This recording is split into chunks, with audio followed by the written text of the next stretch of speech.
In 3, 2, 1. Welcome, ladies and gentlemen. My name is StoneMountain64. This is the Fireside Gaming Podcast. It is currently May 24th, 2019, and there was quite a lot that happened the last 2 weeks. I wasn't here for the last week. Trying to do these at least 3 times a month so far. It's been so good, but there's been a ton of stuff that happens. So let's just jump into it. One of the biggest things, and I saw quite a few questions about this even when I was live this week, was Tfue is suing FaZe. Literally, people were talking about it in my chat, and I was like, "What do you mean? Get out of here! He's a part of it. What do you mean this is happening?" And I didn't even believe it, but stuff's been unfolding over the last few days. It's been kind of crazy. If you don't know, Tfue is a professional Fortnite player. He is one of the biggest streamers in the world, especially for Fortnite, but that's pretty much the biggest game, so he's one of the kings out there. And FaZe actually was the first clan that picked him up. I think he had a few hundred followers or people watching concurrently at the time when he was streaming, and then FaZe picked him up, and Banks, who's the owner of FaZe and founder of it, I mean, he did a lot for him starting out on it, and he ended up blowing up. Obviously, a lot of that was actually due to his skill, too, because he was on the tournaments. He would win these tournaments that were giant at the time, and it just absolutely blew up. The original contract that he was given with FaZe, this clan, that's basically like an organization. They upload content. They have professional esports teams for a variety of competitive games, one of them being Fortnite. And his original contract was crazy bad for him. Apparently, this was with, like, old legal team that was in place, too. So, like, they set up this contract for him where basically, people were saying, oh, maybe they were saying that, oh, they're taking his YouTube income, they're taking his Twitch income, they're taking all of these incomes. The biggest thing was there were some areas where he did have a split, like with tournament winnings, where from the contract that we saw, FaZe did release, from what I've latest seen at least, they did have like a contract in place where 20% of the earnings were kept by the organization for tournaments, and I don't think that's that crazy. But the bigger thing is, really the biggest thing, is that 80% of his brand deals that he would bring were actually kept by the organization. That was like the biggest thing, and that's pretty absurd. If any agency were to bring you something, typically it's within 10 to 20%. That's what I've experienced. That's insane to be taking that much. And obviously it was an initial contract that was put in place because he wasn't tested. Like, it was just like, hey, here's a first contract. Even still, that was crazy. And I think the bigger issue is now Tfue's suing FaZe. One of the things being that this whole thing is completely unregulated. They're not technically an agency. And they're acting like an agent, and it gets a little convoluted there as well, but like, he can't do deals with anybody else. And so it's been a huge, huge issue. And it's something that I said this was created by a previous legal team for FaZe. Well, that was soon replaced, and then they started to try and renegotiate the contract. The bigger thing is that Tfue never responded or actually agreed to any new contracts. So this whole time, this has been happening for like almost a year, I guess. They've been trying to change the contract and get something that's actually, I guess, a more proper contract. But he's not doing it. And it seems like he just went to a lawyer now for this back half of it, and he just wants to leave the organization completely. Which is like, at this point, he is pretty much bigger than he's one man with an audience bigger than, or I would say even the same size. I don't even know the relative sizes, but an audience as big as FaZe with just this one guy. They both benefited a lot from the relationship, but I think, my guess of it is that he just didn't want to renegotiate and figure anything out because things were going so well. And this was a way to get out because the contract wasn't like, I'm sure his attorney is looking at it like, oh, you can get out of this contract. And that's what's happening. Now he's going to be a free agent and, You know, how long is he going to be able to get these insane contracts?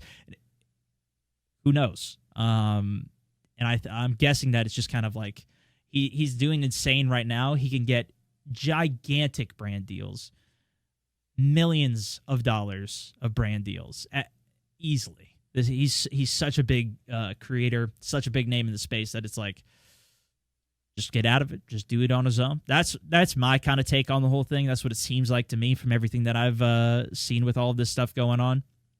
And it sucks for, you know, FaZe, because they helped kind of bring him up. They invested a lot into him, and he wants to just bail on it and do his own thing with it. And I mean, it's definitely, I don't know if it was a typo with the thing. I've heard people say that. I'm not completely certain on how it all went down, or if it was something that was super on purpose, where they're taking 80% of any brand deals that get brought. He could bring in a $1 million contract,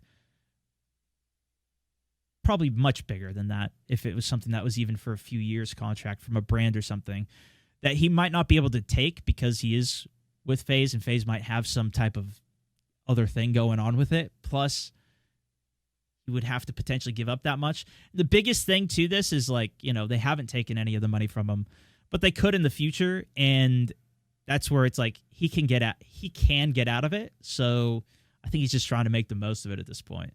So that's kind of my take on it. That's how I've been seeing a lot of it. It's pretty insane, and the biggest takeaway I think that you can kind of learn from it is, and I know I've experienced a lot of stuff with contracts over the years as well, is like, it is so important to have some type of professional actually looking over these things, so you know what you're getting into with the contract, because once you sign it, like, you're in on it. I mean, if he wasn't Tfue, he wouldn't be out. If he wasn't as big as he is, he wouldn't be able to just get out of it like that. You know, you're going to be locked into whatever it is, or he might not even have the funding to afford whatever attorney he's going to need to go through all these things. Like, I think the scale of this is what's helping him get out of it.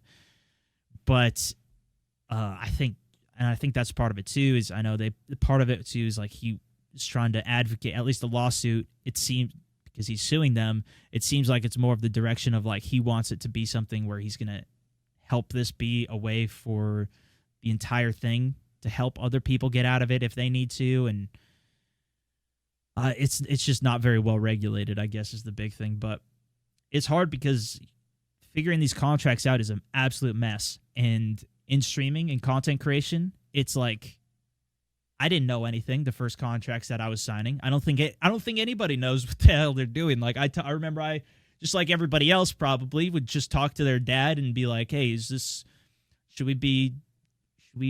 this sound good?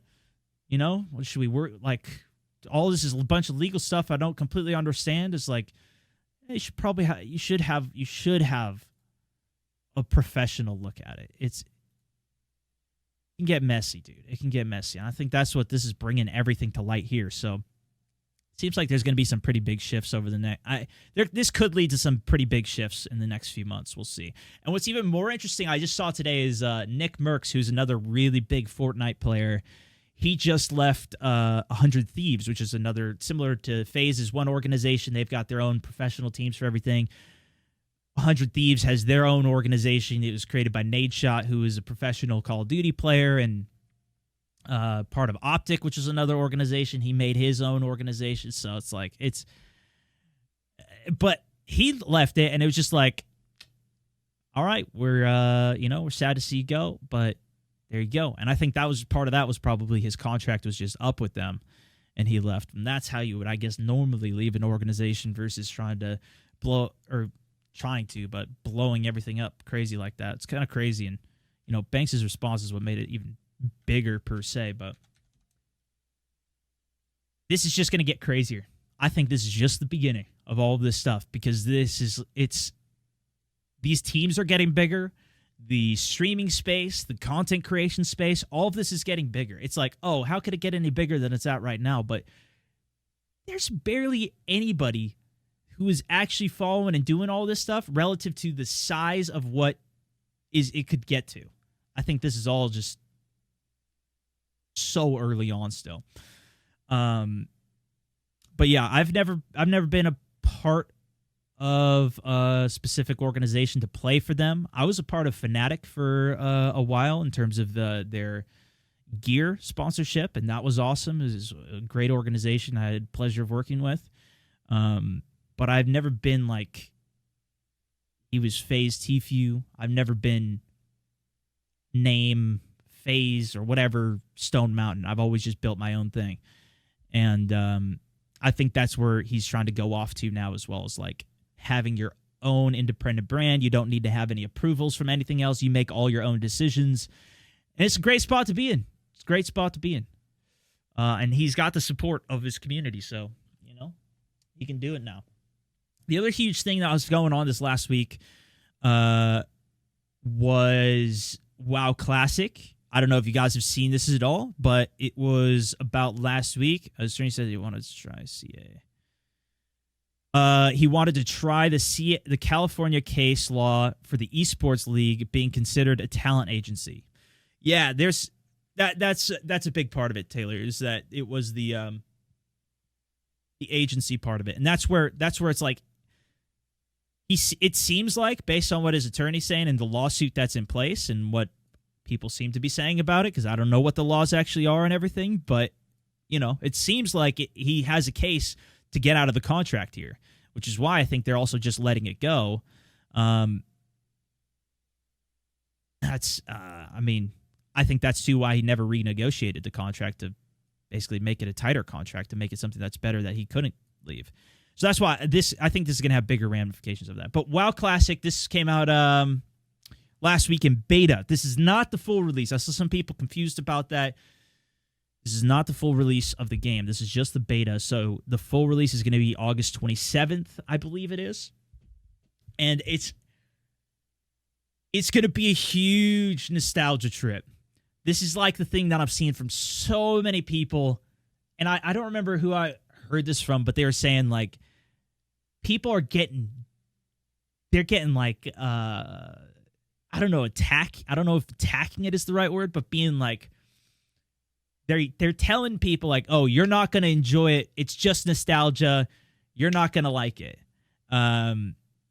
Whereas it's like, you know, if you tell somebody I'm gonna go back and play the old Ocarina of Time or something, it's like, yeah, go do you, have fun with it. I don't know. I've seen people I've never experienced that other side of it because I don't go back to that many games in general. But I will say I've been talking about some WoW Classic, and a lot of people are saying, oh, it's just nostalgia. And I think that's definitely part of it. That's some of, like, at least for me, I played WoW Classic. I've talked about it before. It was such a not even WoW Classic, but like the next generations after that too. It's such a fun game. It was so deep. There's so much to do. It was great. And I'm typically like, when COD 4 Classic came out or Remastered came out, I didn't really care. I didn't really get back into it. But I know a lot of people that did. I think this is quite different from that. I mean, in a lot of senses, it's a completely different game, but how deep this game is with the amount of content is going to be pretty interesting. It's definitely not the same game as what it is today. We did try to play Battle for Azeroth, BFA, the most recent WoW expansion that came out when it dropped. I played through the first raid. I had a ton of fun with it. It was good. But it was actually a similar thing that Destiny and a lot of these other games are doing where, okay, it's been a few months. Now all the stuff that you did is irrelevant. Here's the next raid. And all your gear is garbage now. Keep going to the next thing. And then you kind of just can skip ahead to that thing. And that's where I don't even know how this one's going to go, because you might be able to do something similar, not even have to do some of the earlier raids so you can go to the next ones if you have a team that's good enough, especially with how big the size of these are going to be. But it's going to be a pretty expansive game on it. And the other thing is that there was actually, let me look at, I think there's a graph of how many players WoW has. WoW player base count over time. I saw, like, I think the peak was in the third expansion. If I'm not mistaken. This one doesn't go back far enough. Mm, but think about WoW Classic. Burning Crusade, I think, was bigger. I'm pretty sure, because I did see the chart. But there's been so many millions and millions and millions of players and people that never played. I think the highest peak, if I'm remembering correctly, was about 10 million people that played WoW at the peak. 10 or 15 people. And there's going to be a lot of people that never played Classic that will also want to just see what it's about, want to explore it. So this is a super unique point of a throwback game that I don't think we've ever seen anything like this. So any predictions on how this is going to go, I think are completely out the window. How this is going to play, are people going to like it? Are they going to play it for more than a month? I mean, I think they will. If you're asking for my take on it, I would say yes. I think this is going to be huge. I think people are going to play it. I think that after that, something that the developers have said is if there's enough demand, then this is going to be something where they also consider continuing it in whatever means that the community wants to. And it was basically, I was listening to the interview with the developers. They're saying that, like, you know, if we want to go down if the community wants to go down the route of Gurabashi arenas and like having people go into some more PvP or raiding or whatever it is, they're willing to consider expanding or going past that. At this point, the thing's not even out. It's not even really worth, I think, a discussion on where it's going to go after the launch of the game and the WoW Classic. But to me, it's like there's never been anything like this. 10 to 11 million was the most. And there's so many things that are just going to be so much more bare bones to what everybody always loved about WoW. That there's going to be a lot of interest in it. And the thing is too, I think a lot of the people that did play it are probably not going to have the time to play it of what they used to. So that's why as well, and that's what it came across in the interview that I was listening to as well, as like they don't want this to be something that is rushed. There's a really big mentality with a lot of these games now that are RPG style or MMORPG style games like Division 2, like Destiny, that are, you got to rush to be the first to, or, you know, you got to rush to get all this stuff done, get all your gear ready so that you can do the raid and they want it to be, you know, a more classic experience, which might help for the people that are just going to play it more casually. But yeah, I initially played a rogue for most of my raiding days in World of Warcraft. I think I'm going to be playing a mage this time. I was talking with Aculite about it, who we will most likely, my buddy, who we most likely will be playing this with. He seems super into it. He doesn't know exactly what he's going to play. We only talked about it at the end of yesterday's stream in terms of what we're going to be doing for the guild. We do want to create our own guild or be a part of a guild. How we're going to do that, I saw some of the questions in the chat as well as on the post that I did prior to this was, are you going to have a guild for the community? I think a way we might want to do it is like have a couple of us together, me, Aculite, Tom, maybe a couple other guys, and that's our guild. We let in some people that are really dedicated to doing it from the community. And that's how we form it. I have no idea if that's what I haven't talked to him about it yet. So maybe even next week we'll have more clarity on that. But it's also still a whiles out. It's not till August, so it's not going to be that crazy. And it's something that, like, dude, I'm so excited to be able to go back and play it, see it. I've been watching a lot of it lately just to see, like, how's it been? What are people thinking about it? I've been following, there's a couple, because I've been thinking about playing mage, so, like, there's a couple just specifically mages that I've been looking for, of people that that have been playing WoW that know mages, that's what I've been looking into. The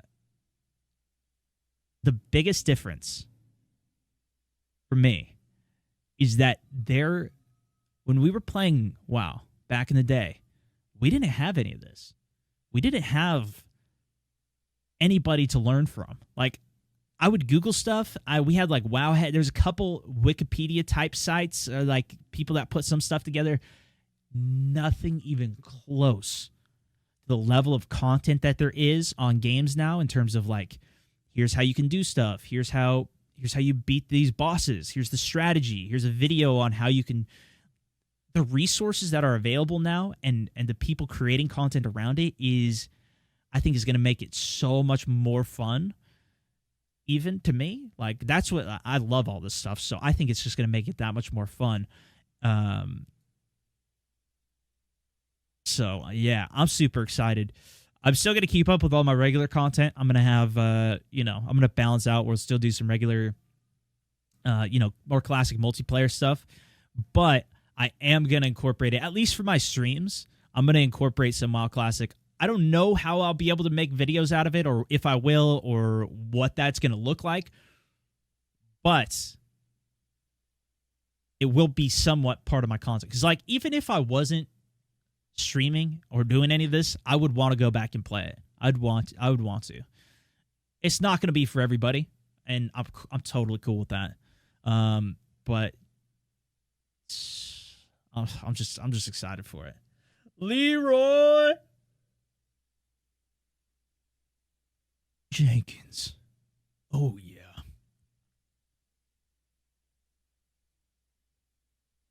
Leroy's in the chat.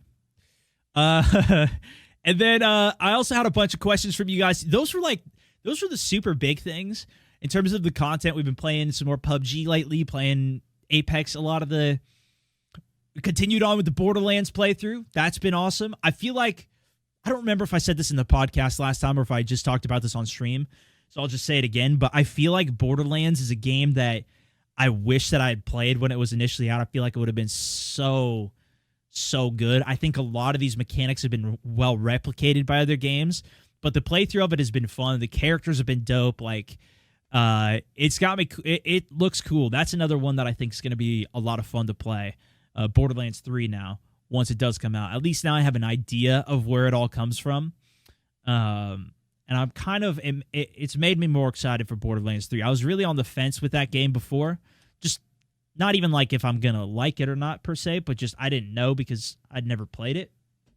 But I see where it is, and I'm intrigued by it. I'm pretty interested for it. But definitely, I'd say personally, at least, I'm a little more WoW Classic. Anyways, I had some questions for you guys. I want to say the first thing with the questions was there was a lot of repeat questions, so I recommend going back listening to some of the older podcasts, especially for like aiming. We get a lot of questions on that a lot. We had a great podcast episode with Aculite even, where we talked about some of that stuff. But listen back, even if you just skip ahead to the Q&A portion, which is like the back half of the podcast, I think you'd really like it. Plus we didn't do one last week, so might have fallen off a little bit, but hey, next week, come with some questions. Hells yeah. Justina L asked, how do I stay on top of everything? And I wanted to talk about this because I actually changed what I've been doing a little bit recently. Before, I was spending a lot of my time, I've always done a lot of different things to manage my time. The biggest thing is I just sacrifice everything else, I guess, to get it done. But outside of that, to try and actually not miss doing stuff, because that does happen. And the thing is, like, I feel like this is the problem with me too when I'm looting stuff. Is like I just have so much stuff going on in my head that I always end up forgetting stuff. Like, I've just always forget stuff. I'm terrible with it. So my biggest thing, I always make lists. Like, I just need to write stuff down. I need to make lists. Same thing with when I think of ideas. If, like, I can't sleep at night because my mind's racing, I just write everything down. Like, that is my go-to. And sometimes I don't even look back at it, or sometimes I'll look back at it a month later. But, okay, so I've been spending a lot of my time putting lists, bullet points together of just like, okay, this is what I need to do. Then I don't do it. crack, Steven says. Yeah, there you go. That's the secret. That's the end of the podcast. Thanks so much for listening, guys. No, but I've switched. I don't even remember what I was listening to, but I was saying, a big thing that people do, they did, they were doing research, interviewing and asking people who were very on top of things, Olympians, people performing at the top of their level anywhere. And it was always common that they didn't really do to-do lists as much as they did scheduling and calendars. And I think that's part of just like, that's something that subconsciously even worked for me was I set not even like calendar per se what I did in the past, but like I set like deadlines for myself. Because I noticed that always worked good for me with school is like I got to hit this deadline. Usually left me towards the last day completing that deadline, but I would still get it done by the deadline. And scheduling things out for me, especially now, like I've been using a Google Calendar, and I've literally got everything on my calendar of what I'm doing, when I'm doing it. I got my stream times there. I got like when I'm having meetings, when I'm gonna have a call. I know when I'm doing everything. So, and I stay on top of it. That's one of the biggest things. But even before what I was doing, like I set a schedule every Monday. I am doing top plays. That's what I did literally like 2.5 years ago or something like that. I think maybe even 3 years ago, 4 years ago now. I don't know. But I was like, every Monday is my top plays day. And then I knew every Sunday I dedicated to completing that. And that helped me a lot. Same thing with when I started streaming, I said, okay, I'm going to stream 1 o'clock Pacific. I didn't set an end time for it per se because I wasn't the best with that and I didn't know when I wanted to end it. But at least the start time or one time.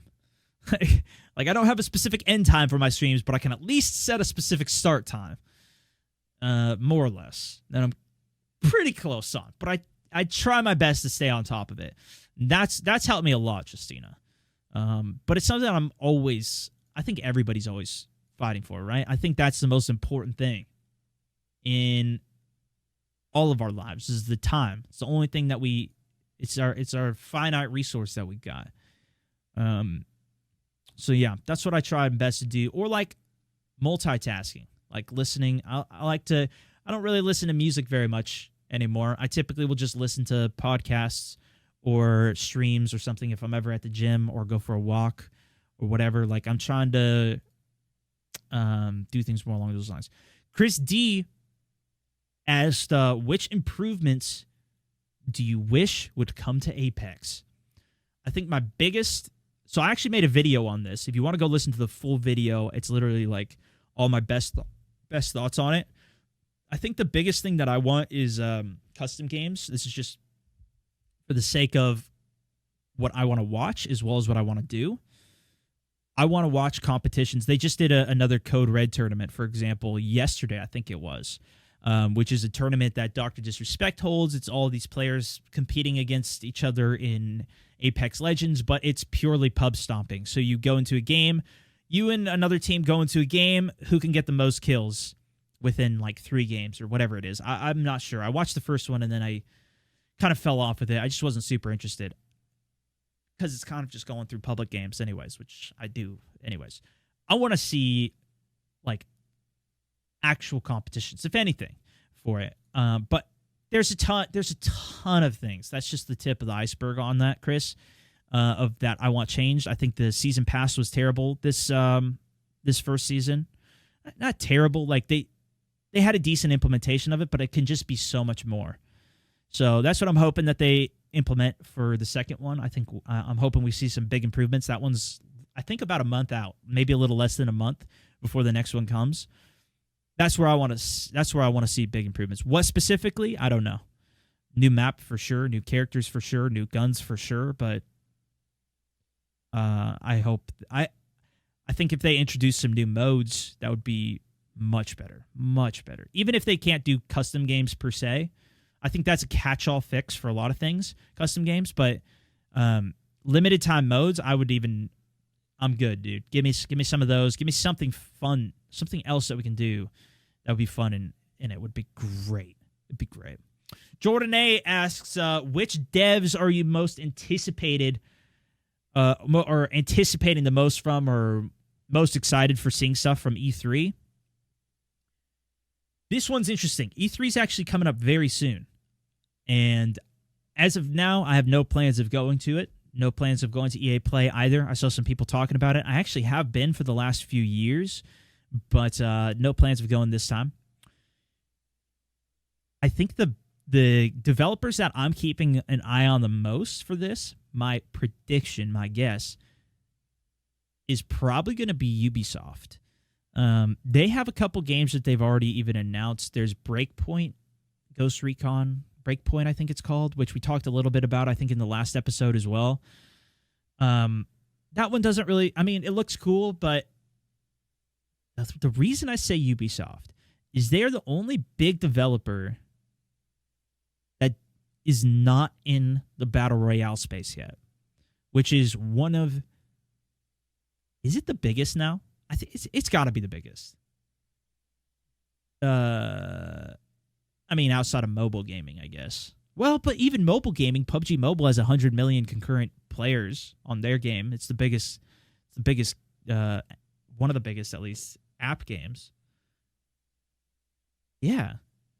But anyways, like, Activision Blizzard, they've got Call of Duty. They've got their little take. Plus, Call of Duty even said, Activision Blizzard, these guys said they're not coming out with a Call of Duty this year. That was the latest article that I had read, at least. They're not going to be dropping a new Call of Duty, which they've done literally every year. And if I'm not mistaken, I think it's Treyarch that's going to be creating, again, the next Call of Duty game. Because they've always been on a rotation of Treyarch, Infinity Ward, Sledgehammer Games. Every year they would rotate who creates the Call of Duty for the year, and they always have a new one coming. A lot of PUBG Mobile players in chat. Hell yeah, hell yeah. But Ubisoft is not in the game on Battle Royales yet. You know, obviously, EA is they're in the game in two places. They've got Battlefield 5, which has their Battle Royale mode. Plus, of course, Apex Legends, which is like the beefiest of all beefy beef boys. So that's where I see the most interest for me personally. What I'm keeping an eye on. I think we're going to get some big announcements, though. The biggest thing that I think we've been teased with are WoW Classic and Borderlands 3 at this point of what's coming that we expect. There's a lot of other games that are farther out. Like there's the future game. It's a year, isn't it? It's like a number. Cyberpunk. No, I think it's Cyberpunk, Cyber something, futuristic game. That one does look cool. That one's got me intrigued. But like, you know, we've had some announcements for games, but if they're not going to be doing a Call of Duty this year, like what else is going to be there? EA, I saw a post from them about their EA Play. They're going to be talking about Apex Legends. That's going to be getting some more content. Probably they're just going to be talking about Season 2 since that's about a month out. They'll probably tease it. It'll be out in a few weeks after that. Battlefield 5, they're going to be talking about as well. They've said they will be. Battlefield 5's, you know, they've released, I think, one or two new maps for it. The amount of content that they put out is, Cyberpunk 2077, thank you. But the amount of content they put out for Battlefield 5 is, like, almost nothing compared to Battlefield 4, for example, which already had 12, probably 15 new maps out by this point of the life cycle. Tons of stuff. So, and it doesn't seem, I think a big part of that probably is because they didn't do premium, right? Battlefield 4 had a premium. You'd pay for it. And even though not everybody got it, now they had a bunch of people to spend resources on.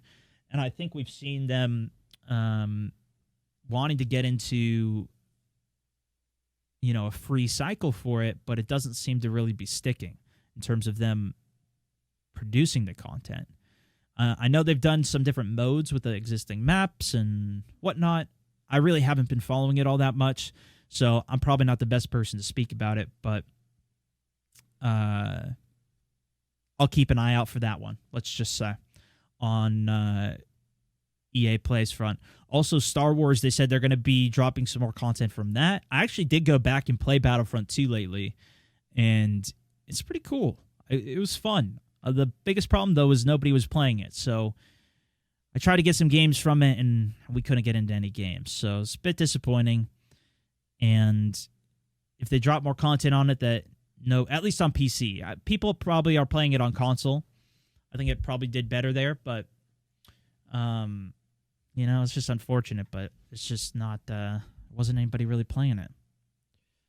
Halo, dude, yes, that's the other thing as well. Halo is going to be coming to PC.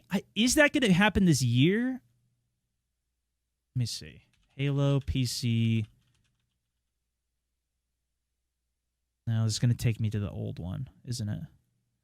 Halo Master Chief Collection release date is 2019, but they're going to go through like all the old ones, if I'm not mistaken. Let me see. There's an article here on PC Gamer about it that I'm looking at. Master Chief Collection will be released to PC. The only previous games in the FPS series to launch on PC were Halo and Halo 2 was on PC as well? Really? Okay. Well, that's going to be coming to PC, and that's got me intrigued. Indeed. Word of the day. But I think Halo game will be released in chronological order on PC according to the series lore. The order is as follows. Reach, Combat Evolved, which is the first one, 2, 3, ODST, and then 4. So, Halo Reach will be the first one. I don't know if there's a specific date for it yet. Battlefront 2 is such a great game. It's a shame so many people left it. Yeah. I mean, it's a beautiful game. That's for sure. And I mean, if you're into Star Wars, it is pretty damn impressive. They had a ton of issues on launch, though. They had a ton of issues. Reach will be the first title out of the gate, and while I'm not at liberty to give you hard details yet, I think it's safe to say that flighting... There's an L. I assume they mean fighting? I don't know. We'll be kicking off sooner rather than later, probably than expect. So yeah, we don't have... Oh, but they do say... Jared recently said they won't be ready for tests until after E3 2019.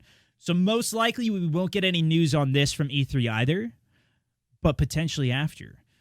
We're talking mid-June at the earliest, is what they said. And typically things run behind. Let's be real. Most things run behind. So we'll probably see something later, maybe June, July, talking about some of this stuff. Halo's a game that, man, I sunk a lot of hours into that too. I was the one who was going through doing all the glitches in Halo.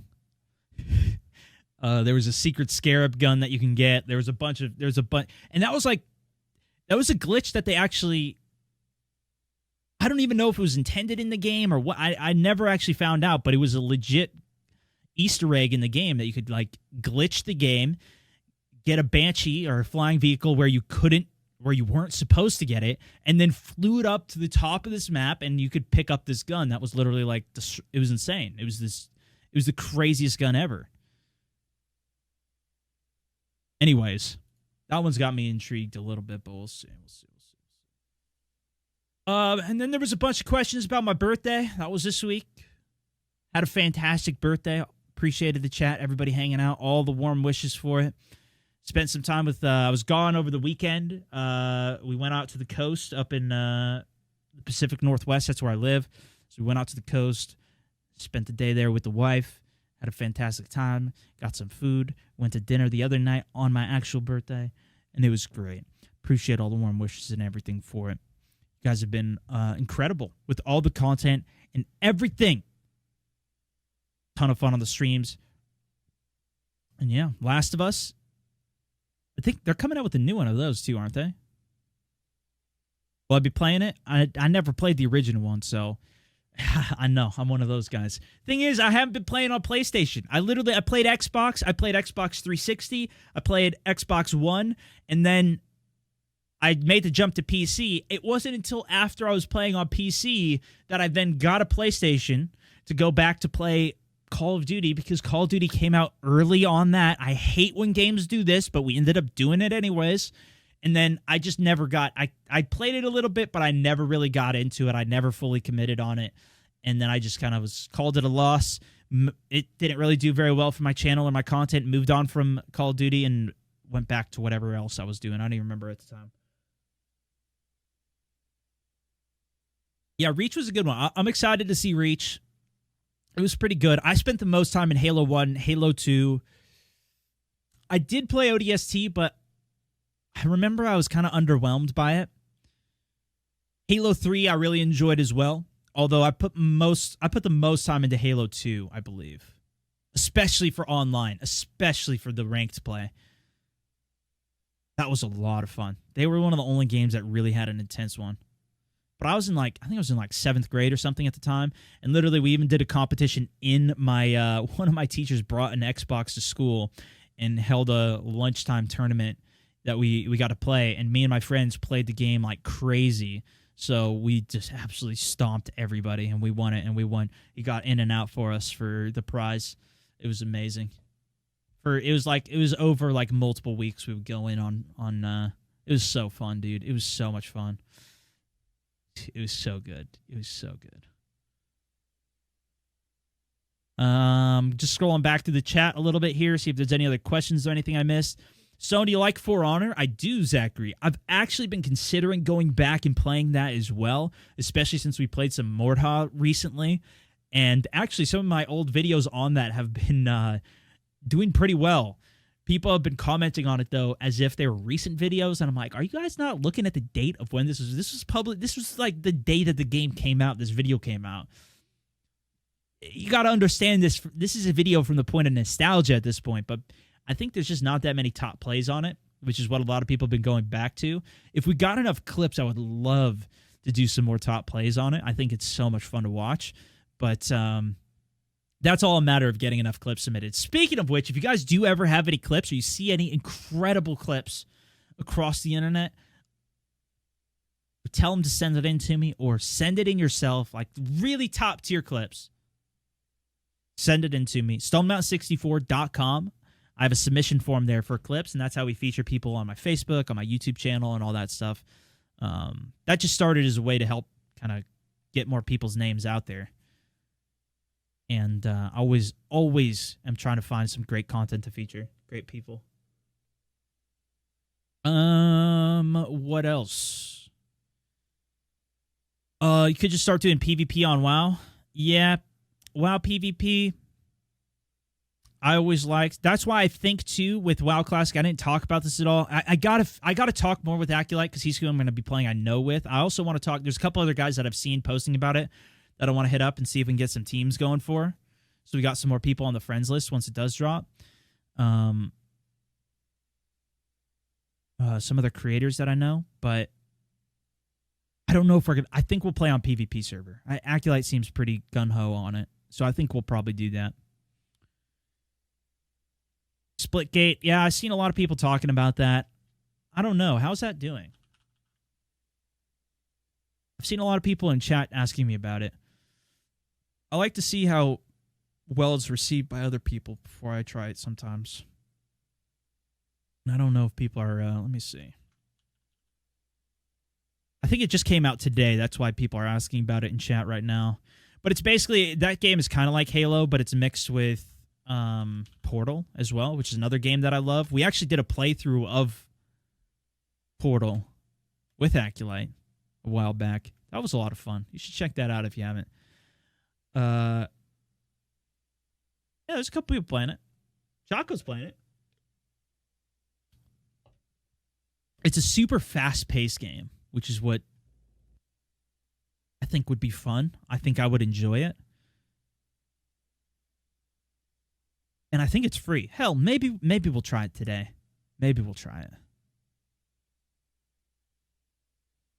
But there hasn't been like crazy demand, so I haven't necessarily gone into it yet. WoW Classic is going to be subscription based. You know, I actually don't know how. I think it's if you have a subscription to WoW, you'll get a subscription to that too.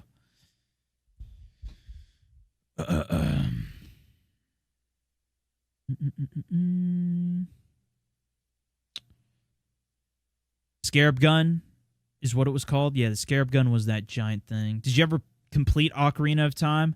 I personally did not. I watched a lot of gameplay on it. I say it like that was a thing back then, but I watched my friend play it. What is my terminology? Yeah, I was at my buddy's and I would watch him play it. It was the same thing. It was the same thing with a lot of the Zelda games. I never really got any of them. A few of them, I can't remember.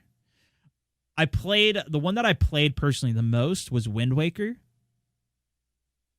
That one was really cool. I liked the art design on that one too. That was cool. I think that's partly why I like Sea of Thieves so much too, which is like, it's kind of niche. There's only a small portion of my audience that really likes it, but that one, that game I really enjoyed too. But yeah, guys, I hugely appreciate y'all hanging out. Like having some of the live questions as well. Hugely appreciate all the pre-stated questions too, which if you do have any, and I'm ready for next week's post,